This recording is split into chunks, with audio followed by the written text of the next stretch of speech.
Good morning, everyone, and welcome to today's webinar, Fatigue Management in Multiple Sclerosis. This will be a general overview provided by your presenter, who is Jacqueline Efthimiou, and my name is Annie Sasson, and I'll be your facilitator. We begin all our webinars with an acknowledgement. We acknowledge and pay respect to the traditional custodians, past and present, on whose lands we meet today. We acknowledge the deep feelings of attachment and the relationship of Aboriginal people to country, and we respect the cultural authority of the elders in each community.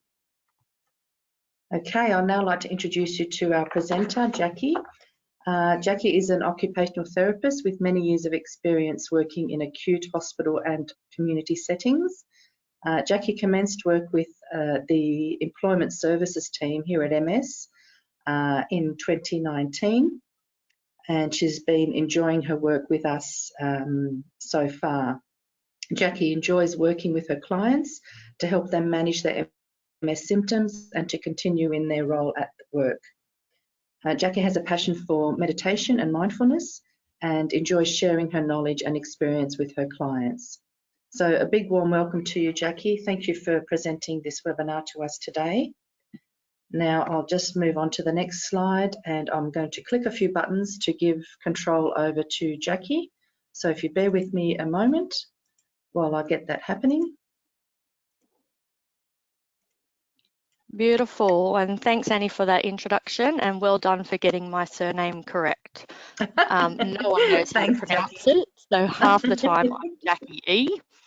And everyone thinks that I run a clothing store, so that's pretty fantastic. So hi everyone and welcome. As Annie was saying, today's program is an overview of managing MS fatigue. It's one of our new 20-minute, 30-minute presentations. So there is a lot of detail that's not in today's session, so if you do want more information, there's plenty more on our website, or you can contact MS Connect for more support as well. So what is fatigue? There's obviously a definition just there. Fatigue is very subjective and each person will have a different experience. 80% of people living with MS report fatigue as one of their 3 major symptoms. It is very real and it's not something that you've just made up. The causes of MS fatigue are very complex, and if you do want to find out more about the different types of MS fatigue, such as muscle fatigue versus cognitive fatigue, refer to our website where there's a lot of information. Fatigue is labelled as one of the most disabling symptoms of MS, as it interferes with the things that you want to do and be involved in. For some people, the fatigue seems to have a greater impact on physically demanding tasks, and often those that are repetitive in nature due to nerve fibre fatigue. So some of those activities include household duties, walking, writing, and even speaking. For others, the impact is noticed more with cognitive tasks that involve concentration, attention, and planning. And for others still, they observe the impact to be greatest on their social activities they like to participate in.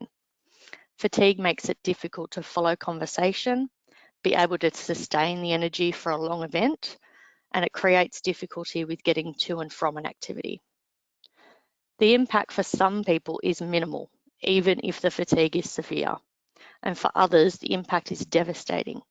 It all depends on your life roles, your life goals, and your own expectations. What you can see on your slide, on your screen now, is a fatigue diary. And this is something we definitely recommend most of our clients to fill out. Tracking your fatigue experience can actually give you a better idea on whether your fatigue has a pattern. This can then help you to see if it's related to your actual activities, whether it's worse in the mornings or the afternoons, or if there are other contributing factors such as poor sleep. Knowing your fatigue pattern can actually help in developing the best ways for you to manage your fatigue. Most people that I talk to have never tracked their fatigue. They can't isolate when they feel worse, when they feel best. And in doing this really simple exercise over just a week, it can actually give them some really good insight into what's actually happening every day for them. So there are many things that can contribute to fatigue. The biggest one is, are you getting enough sleep? Good sleep patterns give you the best chance of a refreshing sleep, and they involve going to bed and getting up at the same time each day, establishing a restful bedroom environment, avoiding stimulating activities, food and drink before bed, and getting regular exercise, but obviously not just before bedtime. It's interesting to see that the incidence of sleep disorders has been shown to be higher in the MS population. People with MS might also find that the following impact their sleep: having to wake up to go to the toilet, spasms or pain during the night, anxiety or low mood. But then once you have a good sleep pattern, you need to then ask yourself, are you resting too much during the day? So that might be impacting your sleep at night and therefore adding to your fatigue. It can be quite a tricky cycle to break. Other things to think of are, do you feel consistently low or flat? Depression and stress can be linked to interrupted sleep patterns or difficulty getting to sleep. It's important to know that subsidised visits to a psychologist can be accessed through a mental health care plan, and that's just through your GP, or you can actually be funded by your NDIS plan if you're registered with NDIS. Are you doing some regular aerobic exercise? Research tells us that exercise helps in reducing fatigue, but not if it's too close to bedtime, as that's when it becomes interruptive. Heat typically worsens fatigue, so people with MS should try to avoid heat, use air conditioners, and using things like cooling garments. If you are working, these can be funded if you're connected to an employment support service like the one that we offer through MS as well. Medications can also impact your fatigue levels, so it's important to know what medications you're on, and if you feel that they're impacting your sleep, have a chat with your pharmacist or your doctor to see if they can be changed, modified, or if they might be the culprit for having poor sleep. Once you've addressed the contributing factors, it's time to then consider what strategies are going to work best for you to manage that MS fatigue. Okay. So we talk about planning, prioritization, and pacing. They're our 3 Ps. So when you only have a certain amount of energy each day, planning and prioritization become critical in working out where you would prefer to spend your energy. And this can be called budgeting energy. And there's actually a handout that can assist in prioritizing activities around energy budgeting. Planning your week can ensure you have enough energy for the activities you want to do while still being able to attend to the daily tasks of life. There's a spoon theory that if you look up on Google spoon theory, it explains fatigue really well.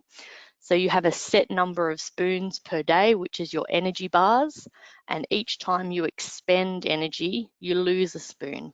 So you need to be mindful of how many spoons you have in the first part of the day and how many you're going to have left in the last part of the day. So I really encourage you to look at that spoon theory online. It's a really good way of explaining it to other people as well. Delegation can also be a key strategy for fatigue management. Are there activities that you can delegate to someone else to save your energy for the tasks that you do want to do? Delegation can be to family members, but it can also be of the paid variety. So you could look at shopping online rather than having to travel to and from the store. You could look at paying for a housekeeper, a gardener, or a cleaner. It's important to know that everyone's different. We all have different personal expectations. So some people expect to have a shower every single day.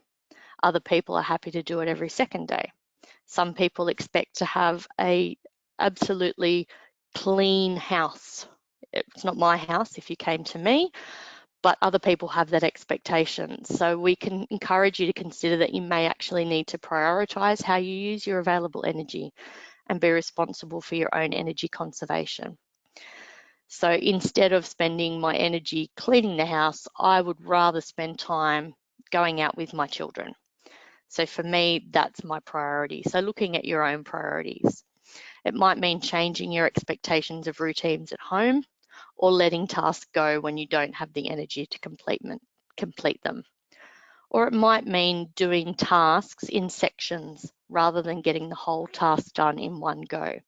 And that can be a really hard thing for someone if they have the personal belief that they need to finish a task that you start. So for example, a client of mine, his personal belief was that once he started a task, he needed to do it and finish it. Mowing the lawns was one thing that he actually enjoyed doing, but it took him a long time to be able to realize that he could mow part of the lawn on one day and go back and do the rest of the lawn on the second day to save his energy. Planning your day by balancing your activities, by completing essential activities when you're least fatigued, alternating between demanding tasks and less demanding tasks, and breaking tasks down into manageable stages. And remember to pace yourself. Rest breaks are the key to managing MS fatigue, but they're not easy to incorporate into a very busy lifestyle. You need to give yourself permission to rest and take shorter, more frequent rest breaks rather than huge, long breaks. But it's something you need to play around with to see what works for you. What I tell most people is that it's important to rest before you become exhausted. So take time out during activities. This will improve your overall endurance, and it's always better to rest before becoming exhausted, as your recovery time is a lot quicker. When we think of rest, try and think outside the box, get creative, and remember to rest body and mind.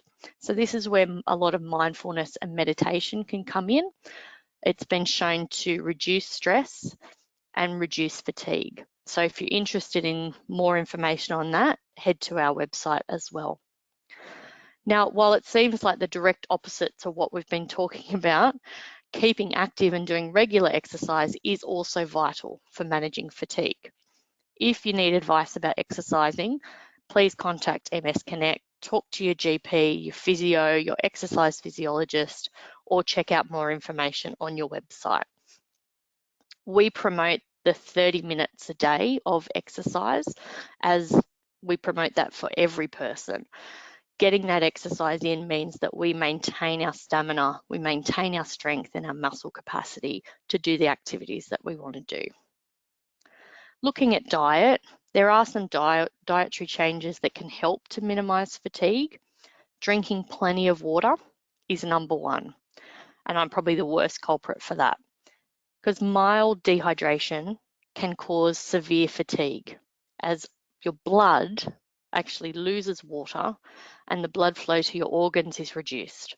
It slows down your brain, and then it slows down us with it. A good breakfast refills your energy stores, so reducing fatigue in the morning hours. Eating low GI foods that give you lasting energy. Eating proteins and complex carbohydrates in combination, especially at lunchtime, to give you more energy for the evening times. Eating iron-rich food, as iron allows blood to carry oxygen to the body's organs. Avoiding big meals. Big meals actually take a lot of energy to digest. So trying to take 5 or 6 smaller meals rather than 1 or 2 daily feasts. Using caffeine and alcohol cautiously.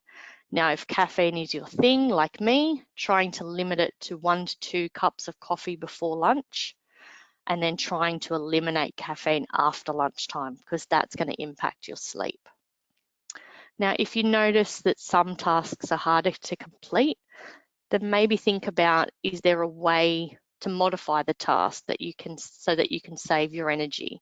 So an example might be in the kitchen when you're doing meal prep, having all the items out on the counter, sitting down to reduce the amount of energy going into those larger muscles to keep you upright, but having everything there to save you getting up and down several times throughout the task. Okay, so changes can include equipment like a stool in the bathroom, it could be a stool in the kitchen, it could be sitting down to do ironing, or it could be reorganizing workspaces, so having everything within easy reach. And lastly, think about who needs to understand your experience of fatigue and what's the best way for you to explain it to them. Everyone, not just people with MS, but everyone has an experience of fatigue, but they don't all experience MS fatigue. It is very different to a standard level of fatigue that we all experience. So being able to communicate that difference to people who you care about, people that you go out with, makes them understand where you're coming from and why there might be limitations to what you can and can't do. Okay. Heat. Heat is a massive one. Heat sensitivity in MS. It's important to acknowledge that for many people, heat can have a huge impact on fatigue and every other MS symptom that you might have. There is more information about temperature intolerance in MS on our website, but it's important to keep your home cool with curtains and blinds, air conditioning and fans. Now, really interesting to note, if you're on a healthcare card, you might be eligible for a cooling concession to reduce your energy bills. And a lot of my clients have tapped into that, which really helps with those energy bills over the summer periods, especially the last, 4 or 5 weeks that we've had in Sydney. Drink plenty of fluids to replace what is lost through perspiration and evaporation. Again, limiting caffeinated drinks because of the potential to impact on sleep and the adding consequence to fatigue. Another thing that I've spoken to a lot of clients about recently is choosing clothes and bed linen that's made from natural fibres such as cotton or bamboo. And a lot of my clients have really noticed the difference in just that small change. And it's not going out to buy the expensive brands. Kmart, Target, Aldi, they all stock some of these things regularly. So keeping an eye out for those cheaper options too. You can cool your body with spray bottles, using small personal fans, wet flannels or scarves, taking cool showers, but not extremely cold showers because that can increase your heat, or using cooling products such as a cooling vest, bandana or neckties. And it's important to try and plan around the heat. So think ahead, plan ahead for your week. And if you are going to be exercising, make sure it's in an air-conditioned building with plenty of cool water to drink to help you out. Okay. Jackie, we've had a couple of questions come through. Yep, fantastic. Okay, so Marion's asking the question. She's actually mentioned that she's developed 2 new symptoms. So excessive day sweating, sorry, day and night, but there's no fever. And there's also extreme fatigue, causing her to nap during the mornings and sleeping in the afternoons, and also sleeping the whole night through. So there's no issue with sleeping, it's just extreme fatigue and sweating. The GP is not aware of what's going on. So I'm not sure if this is a question to the MS Connect, maybe the nurse advisor may be able to assist. But do you have any suggestions for Marion? Yeah, the excessive sweating is your body telling you that it is overheating. So the way our body cools itself is by sweating. So because you're experiencing that symptom specifically, I would be looking at lots of cooling products and looking at the environment that you're in during the day when you are sweating. So trying to get your body temperature down using cooling products like the cooling vests or neckties, trying to have a cool shower before you do have your rest can also help keep that body temperature down. But it's definitely something I would be mentioning to your GP as well as your neurologist, because it may be something else is going on at the same time. All right, great. And I think, Marion, if you're wanting to, you're welcome to contact MS Connect and speak to the MS nurse.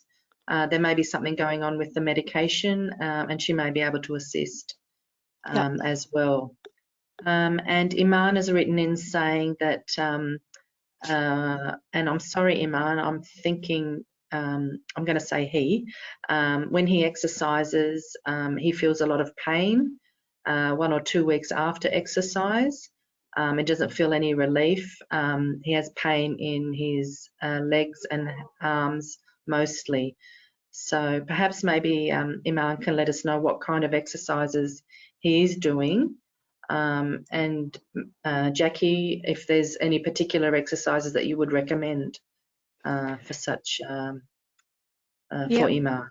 Yep. So if you're experiencing pain post exercising, it's your joints telling you that you're obviously overdoing it or you're using too much weight in your exercise program. So one of the big options that we push is exercising in water. So hydrotherapy, doing aqua aerobics, walking in water, take some of the weight off our joints, particularly our knees. So that could be an option to go through, but it's probably something that I would want to get advice from a physiotherapist or an exercise physiologist or even a personal trainer if that's who you're working with, to let them know where you feel the pain and how long after exercise that you do feel it. And that will actually help them plan a better program for you to sustain that exercise. Okay, great. Thank you, Jackie. Caroline has asked, which cooling vest would you recommend? Wow, that's a big question. There are so many on the market now, it's mind-boggling. We use a company called eCoolline quite a bit, but there are other companies out there that my clients have used. What I would recommend is a vest that evaporates water. So not something that, there's a lot of vests out there that have little ice packs that you put in the freezer to freeze, and then these go into the vest to create the cooling mechanism. What I find with those vests is they become very heavy. So you get fatigued from wearing something that's very heavy rather than getting the benefit from the cooling. So if you looked up evaporative cooling vests online, you'd find a whole range. So the way they work is they have small crystals internally. You spray the vest with like a spray bottle, and the vest actually evaporates the heat from your body through the vest.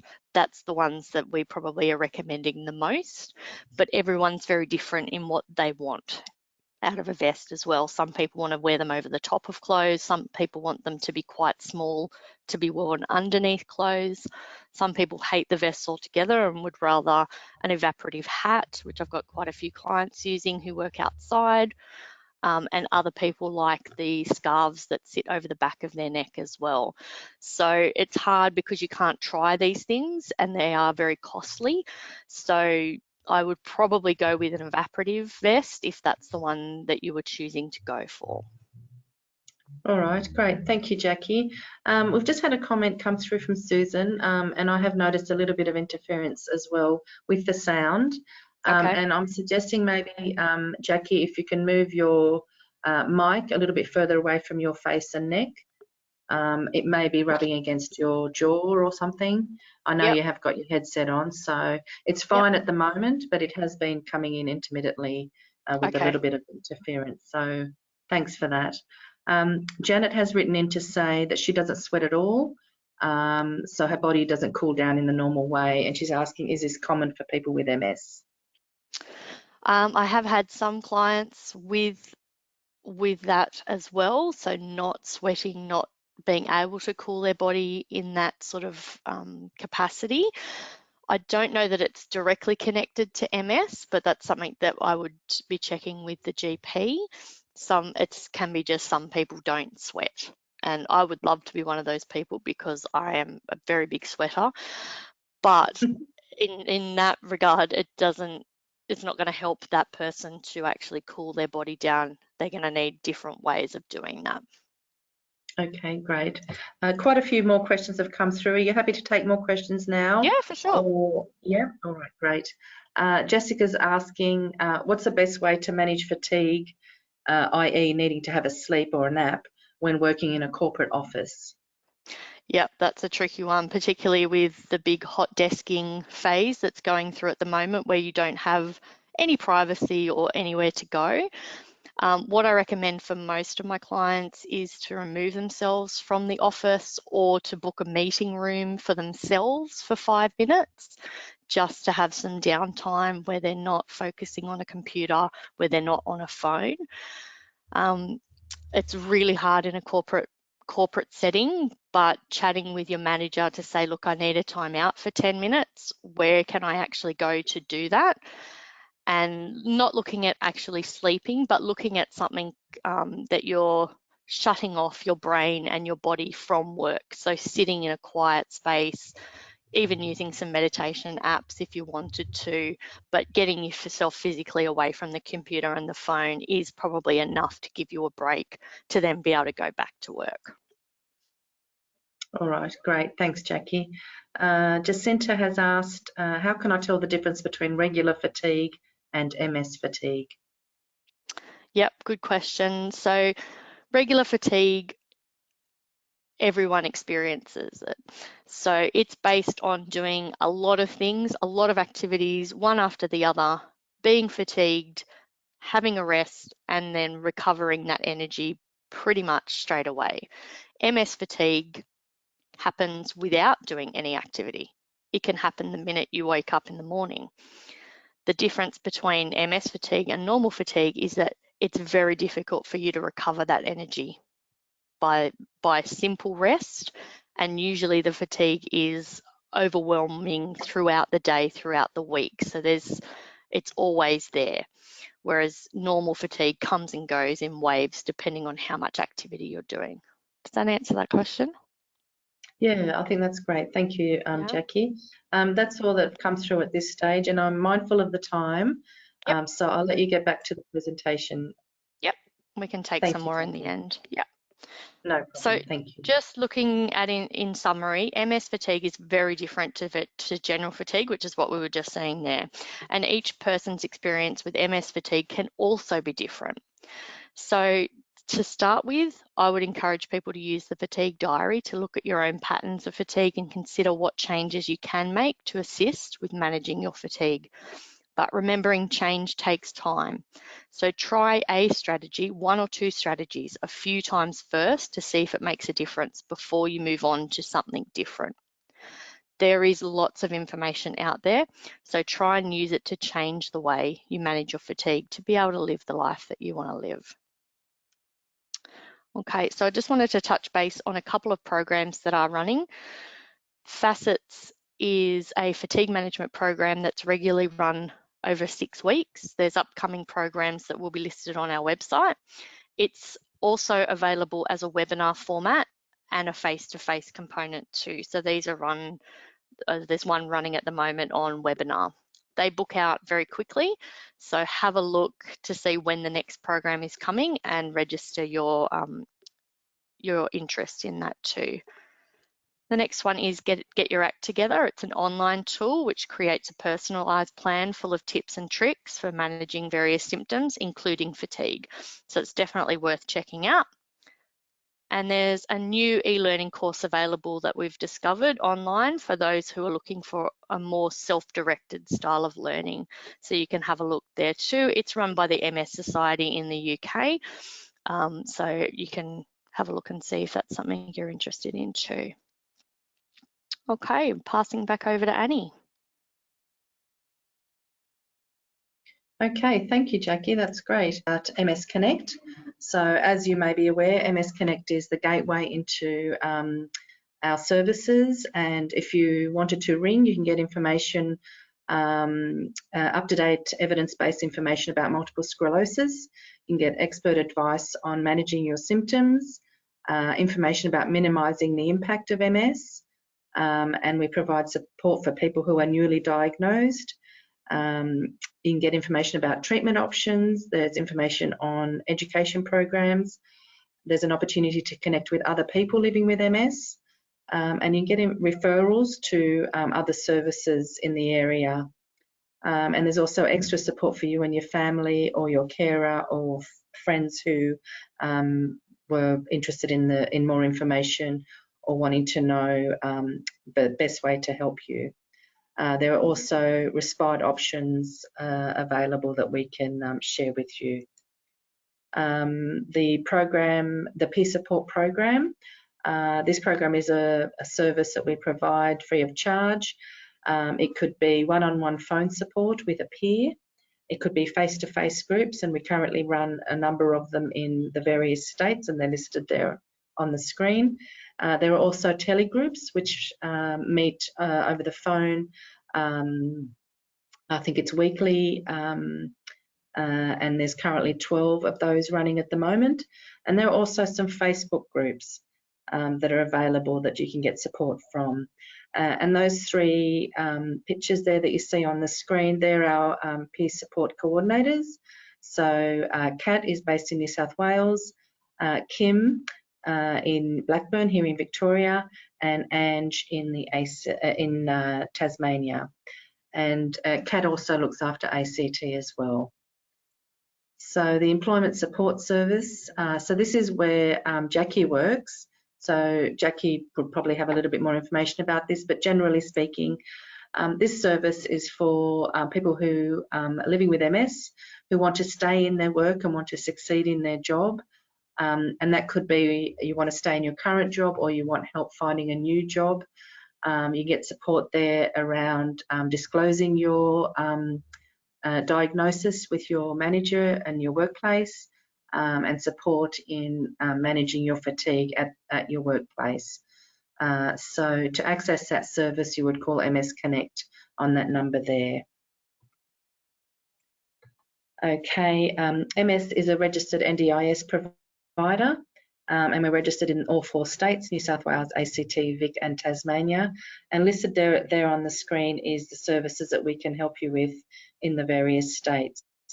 And if you wanted to know more information, please give MS Connect a call, and that's a free call, 1800 042 138.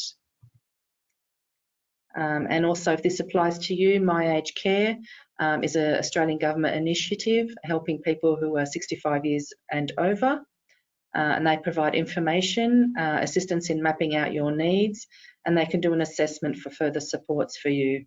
Their number is 1800 200 422, or you can access their website that's listed there on the screen. Okay, so we're on to our last slide. And I'm just going to check first if we've got any more questions that have come through. And Jackie, Holly is saying, great tips. She's written a whole page to take away, so that's great. Good on you, Holly. Janet is just asking, should she abstain from alcohol altogether?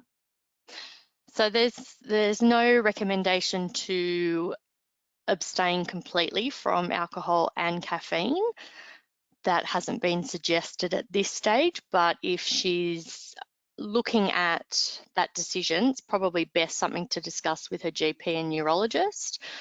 There are benefits to some alcohols, so red wine is good for cardiac issues and things like that. So if you're looking at making a change to your diet, including what you drink, definitely have a chat with your GP. All right, great. Thanks, thanks, Jackie. Teresa's written in to say thank you very much for the informative webinar, and she's very thankful for the access to these webinars. So you're very welcome, Teresa. We're glad to bring them to you. Iman has another question. He is having severe pain and weakness on his left side. Went to the doctor and has asked for an MRI. And he's wondering what chronic pain syndrome is and what to expect of that. So is that something that you can talk on, Jackie? So waiting back to see what the MRI describes. So the weakness and pain could be linked to changes in the brain or changes in the spine. So it's important to wait and see what those results are first before acting on anything.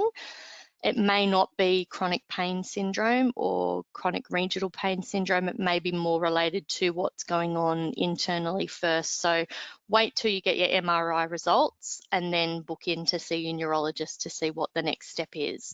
It's probably something I'd recommend for a physio or an exercise physiologist to be involved in to look at that exercise program as well. All right, great. Thank you, Jackie. All right, so no further questions have come through, and given that this is a half-hour gig, we are slightly over time, so I apologise for that. If you do have any further questions, though, please feel free to call MS Connect on that free call number 1800 042 138, or you can email them at msconnect@ms.org.au. And just letting you know that when we do close this webinar, there'll be a short survey that will appear on your screen, and would really very much appreciate it if you can just type in your feedback and let us know how we went today. We've got a few people saying thank you, Caroline, Joan, Iman, typing in thanks. So I'd also like to thank you, Jackie, for presenting today. It's been great having you on board, and it was very informative, and thanks for your time. That's all right. Thanks for the opportunity. No worries at all. All right, so we'll close now, and I hope everyone has a great day today, and if there is anything further, please give MS Connect a call. Okay, all the best. Bye for now.